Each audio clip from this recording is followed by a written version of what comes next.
Have you ever wondered? Hello everyone, welcome back to Inquisitive Creation.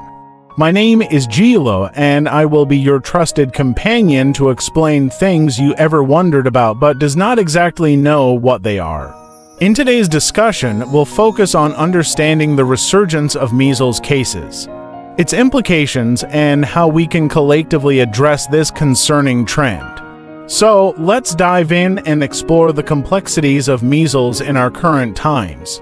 Measles is a highly contagious viral infection that affects our respiratory system first and may lead to serious complications. In 2021, about 128,000 people died from measles around the world. Most of these were unvaccinated children under age 5 years. In recent months, cases of measles have been increasing. Symptoms of measles generally appear within about 14 days after you've been exposed to the virus. A widespread skin rash is a classic sign of measles.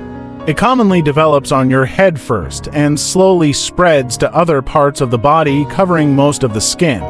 The measles rash may look like flat, tiny spots and raised bumps that eventually join together in a rash from head to toe.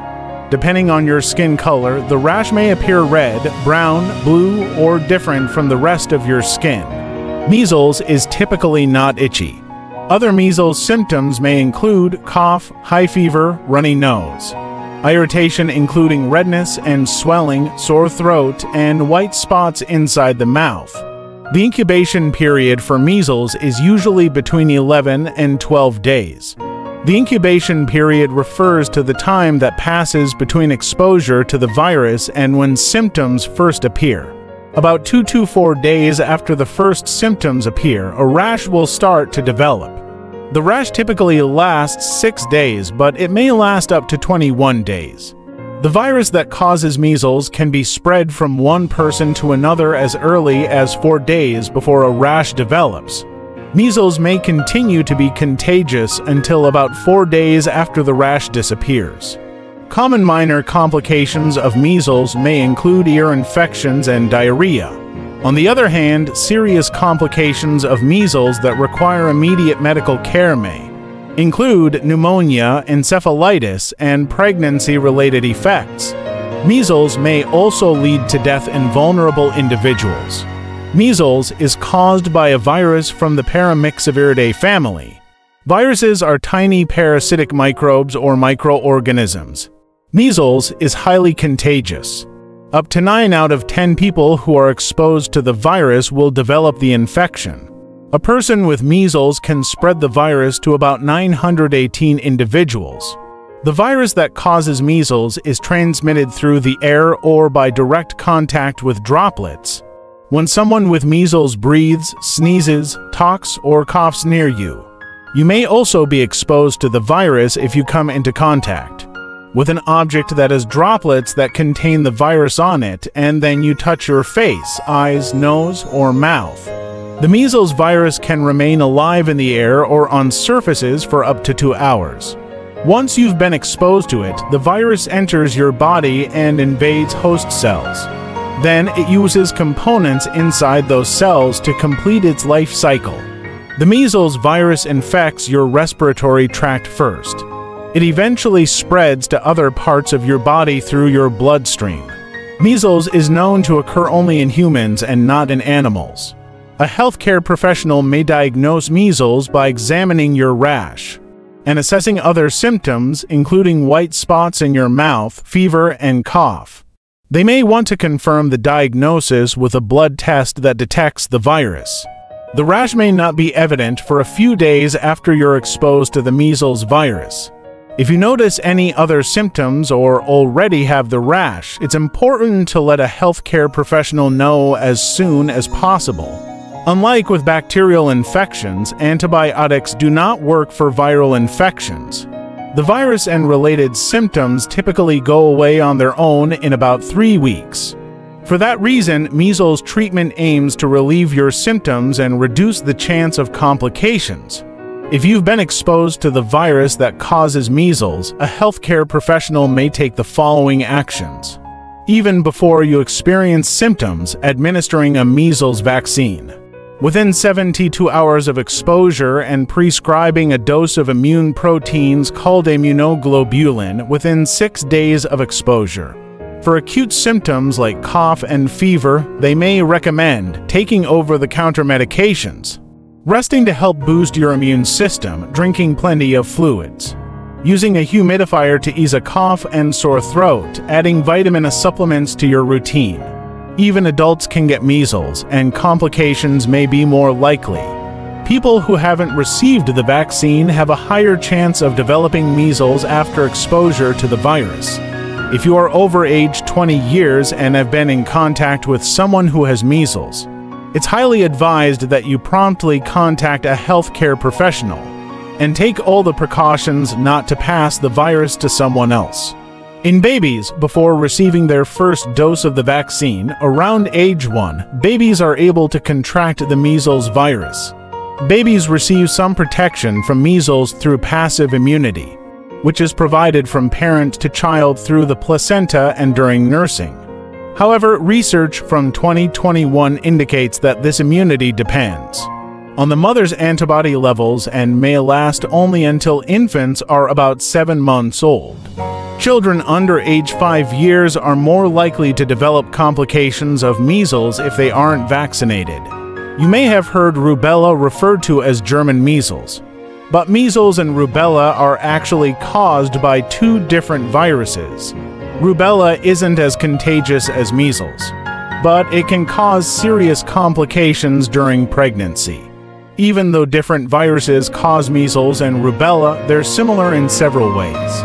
Both viruses can spread through the air when a person coughs or sneezes, cause fever, and have a distinctive rash, and occur only in humans.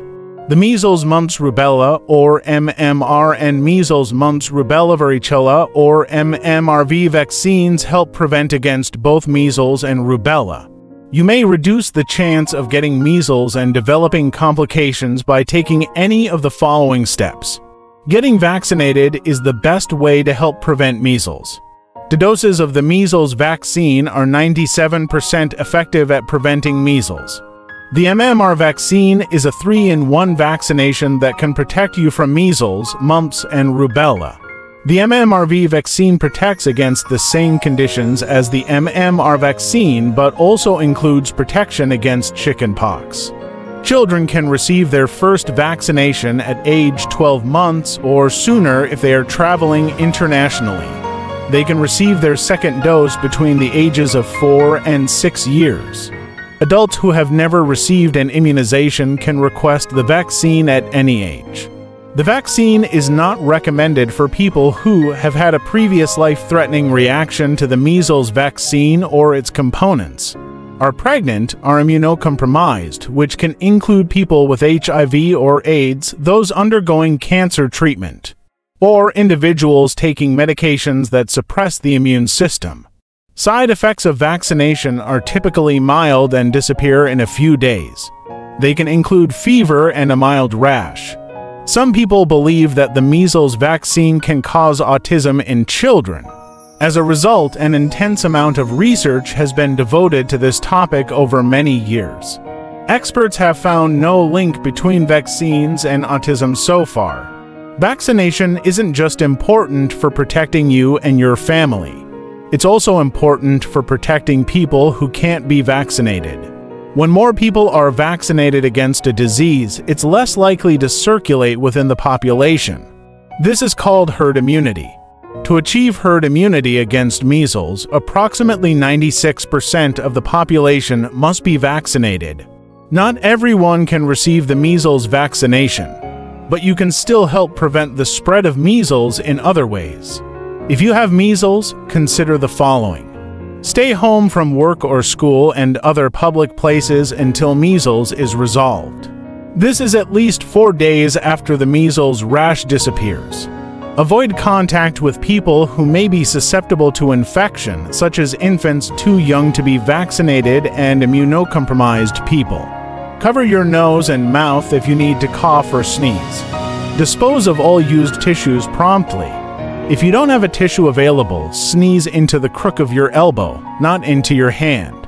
Be sure to wash your hands frequently and disinfect any surfaces or objects that you touch. Pregnant people who don't have immunity to measles may develop the infection if they are exposed to the virus. Pregnancy may increase the chances of complications from measles, such as pneumonia. Additionally, these pregnancy and birth complications are also possible: pregnancy loss, preterm labor, low birth weight, and stillbirth. Measles can also be transmitted during delivery if the birthing parent has an active measles infection. This is called congenital measles. Babies with congenital measles may develop a rash shortly after birth and may have a high chance of complications. If you're pregnant, don't have immunity to measles, and believe that you've been exposed, it's a good idea to contact your healthcare professional immediately. Receiving an injection of immunoglobulin may help reduce the chance of measles infection. Measles has a low death rate in children and adults with optimal immune systems. Most people who contract the measles virus recover fully. The risk of measles complications is higher in the following groups: children under age 5 years, adults over age 20 years. Pregnant people, people with a weakened immune system, individuals who are malnourished, and people with vitamin A deficiency. Approximately 30% of people with measles experience one or more complications. It is highly unlikely that you will get measles more than once. After you have had the virus, your body typically develops immunity. And finally, as the curtains draw on our journey through the world of measles, let's remember that the battle against infectious diseases is not fought in isolation but in the collective strength of communities united.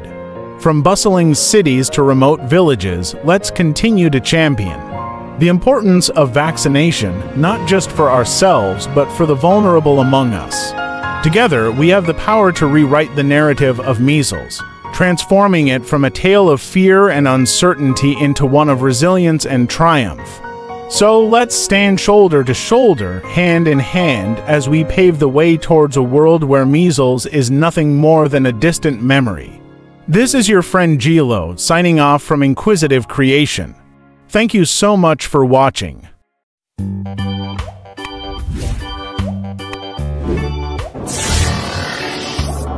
Have you ever wondered